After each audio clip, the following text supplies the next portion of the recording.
Okay, I did a bit of research on my ancestry visa. Now, I always tell you guys, don't ask me, go to Google, do your own research on. It's a little bit difficult because I only have 5 years.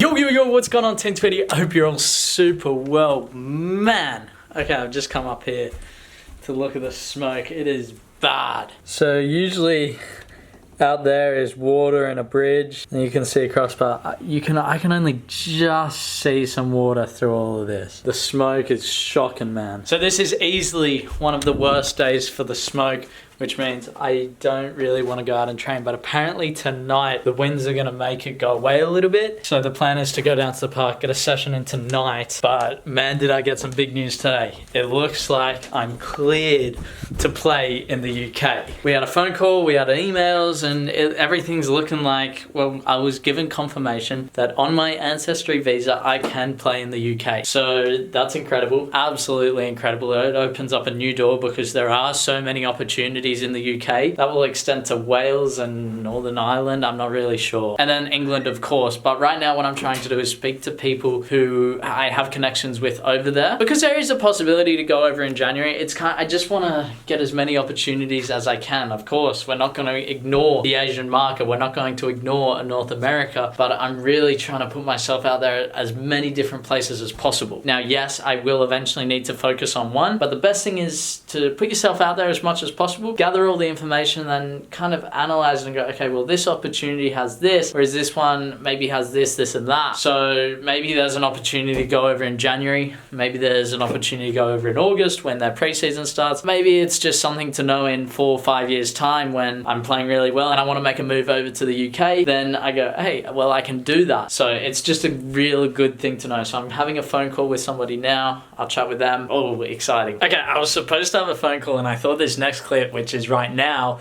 was going to be pretty cool, updating you on a few things, but that phone call never happened. So I'm speaking to a few people about the UK because I do want to see what is available there. I did get a little bit of news before about the Asian country I'm looking to go to. It's still very much in the works. I don't know which teams I'll be going to. I don't really know what division, but yeah, I guess we'll kind of see what happens with that. I'll be sure to keep you guys updated. Regardless, these are things that are out of my control now. I'm trying to do as much as I can that is in my control, which is speaking to different people, but most importantly, training.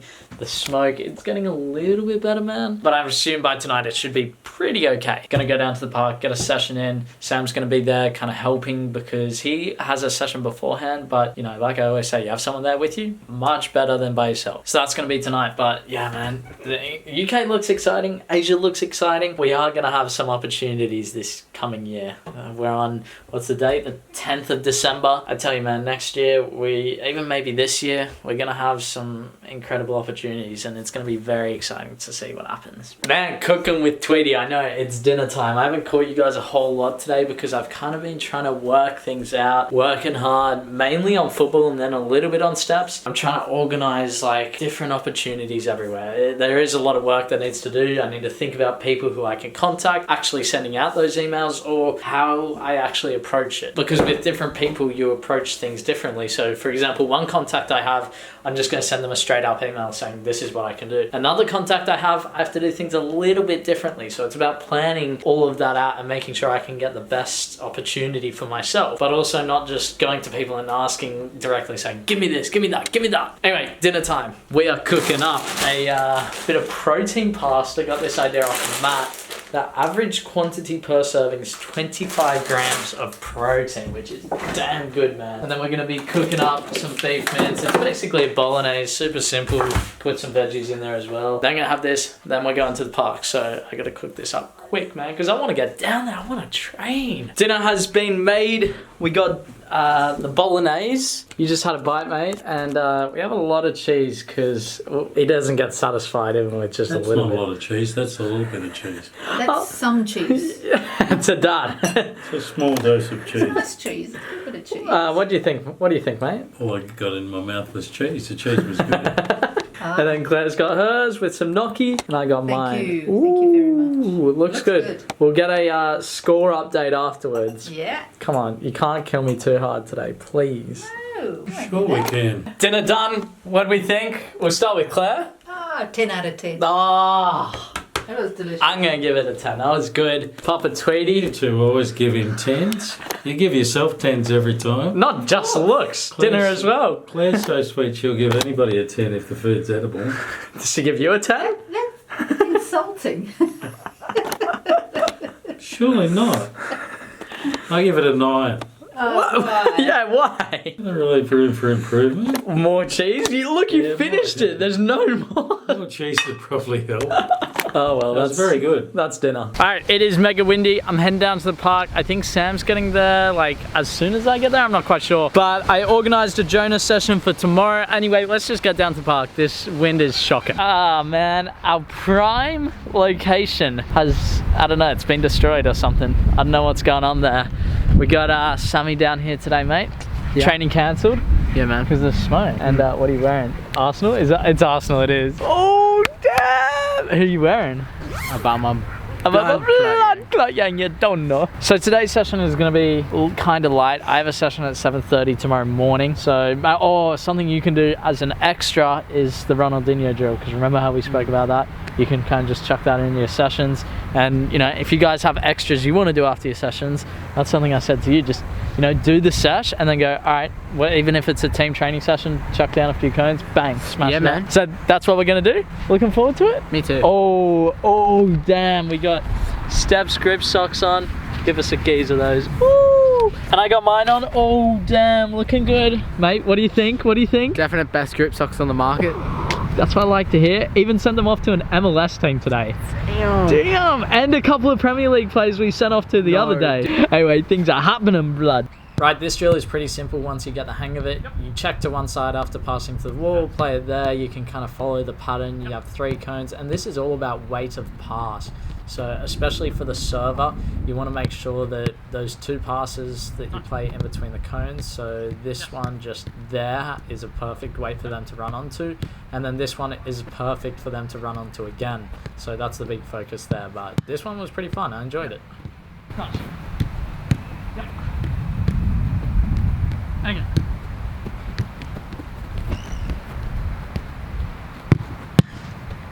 Yep. Touch.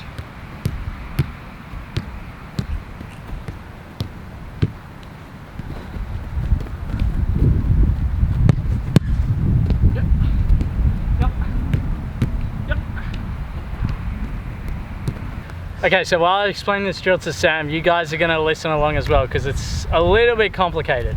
Alright, so as you guys can see, we've got a line of orange cones along here. Now we've got cones on either side. We're going to start down here. It's just a simple dribble in and out, but we're going to, because we want to make it a little bit slow.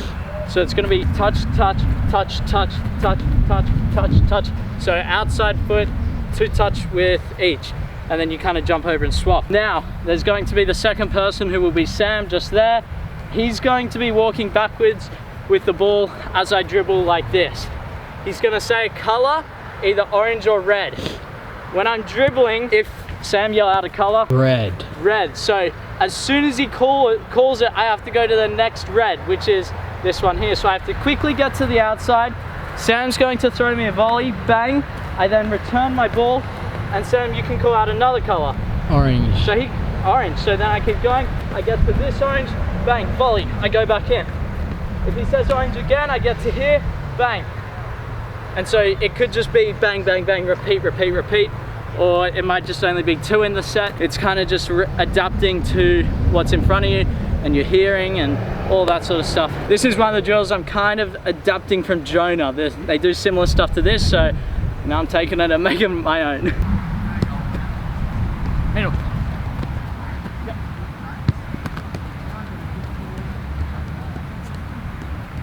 Middle. Yep.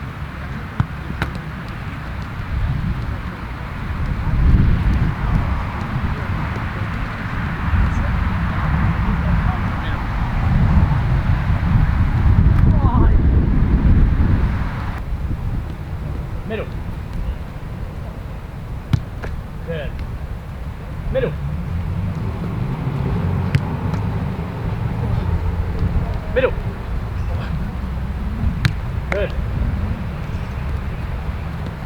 Middle. Make up the pattern, make up the pattern. Middle. Then we finish with this pretty fun game. You just do 5 to 8 juggles in the square. You kick it up in the air. If it lands out of the square on your kick, the other person gets a point. If your control from the kick lands inside the square, you get a point. That's the only way you get points. If you control it outside the square, nothing happens. Yeah, it's just a good bit of fun for the end of the session, just working on a bit of first touch, controlling the ball from the air. And yeah, you only get 1 touch and you got to keep it in the square. Absolutely loved it. Bit of fun to end the session off. Okay, I did a bit of research on my ancestry visa. Now, I always tell you guys, don't ask me, go to Google, do your own research on which sort of countries you can play in. Now, for me, with my ancestry visa, it's a little bit difficult because I only have 5 years and I have to be in the United Kingdom for a majority of those years to be able to renew my visa.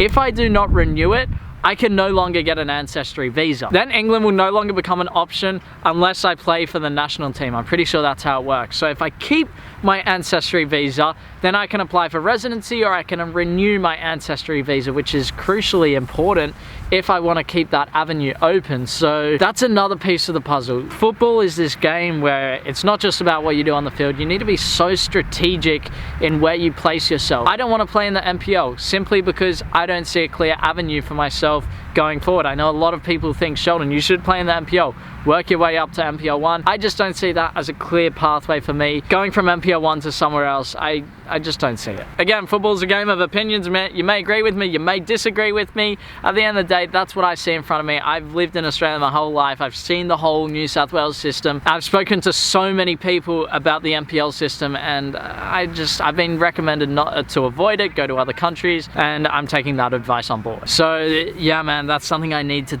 factor into my decision making for the future. Do I want to keep that ancestry visa? Do I want to keep that pathway to the United Kingdom open? Because it's not just England, it's Wales, it's Northern Ireland, and I have contacts over there, some pretty good contacts, but I don't know, man. I'm 2 years down on that visa because when I first went over, that's when I applied for it. So yeah, I'm about 2.5 years, nearly 3 years down on the visa, and if I wanted to keep it, I'd have to go for like the next 2 years, I'd say, to kind of prove that I want to be there. But I don't know, that's something else I'm gonna have to factor into sort of my decision in the future. It's not just where's the best opportunity for me, it's what's my future, what's it gonna hold, and I'm not sure, man. So we'll see what happens, but I thought I'd kind of update you guys on the situation and what position I'm in rather than just kind of putting everything out there, because it ain't easy. I want to keep that ancestry visa. It is an important piece of the puzzle, but how important is it going to be? Do I think I'm better off in Asia? I don't know. These are the sorts of things I need to talk with different people about that I trust. People that are in my life, such as coaches that I know and trust their opinion. I need to look at myself, look at my own situation and go from there. So I'll be seeking advice from them over the next couple of weeks. Again, you guys may leave your comments, but at the end of the day for me, I'm just going to be looking at the people who I'm very close with and I know and trust. So I'm not sure, man. I really don't know what's going to happen, but it should be exciting nonetheless. So gonna head home, go drop Sam off, then home time, then bedtime, man. I gotta go off, got training tomorrow, 6 AM.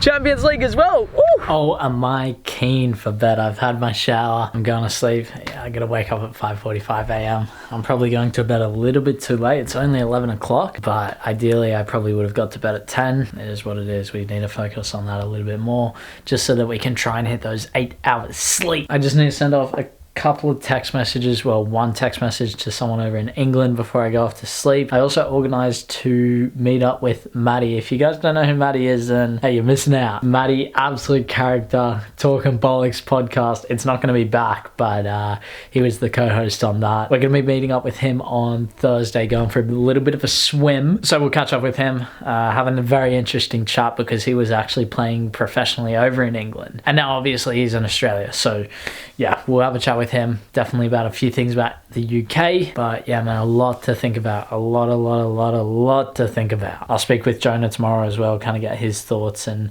see what he thinks about the whole situation as well. And I got a couple of weeks to really kind of see what it's about. But yeah, man, it ain't gonna be an easy decision, and at the end of the day, I'm just gonna have to weigh up the options, see which one has more benefits, which one will bring me more value, and just pick one and go for it, and you know, don't look back. That's how you got to do it. So we'll see what happens. But Team Twitty, I'm going off to bed. Sign out. Make sure you like and subscribe.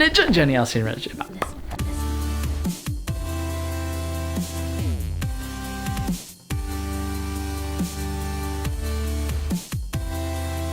Bye.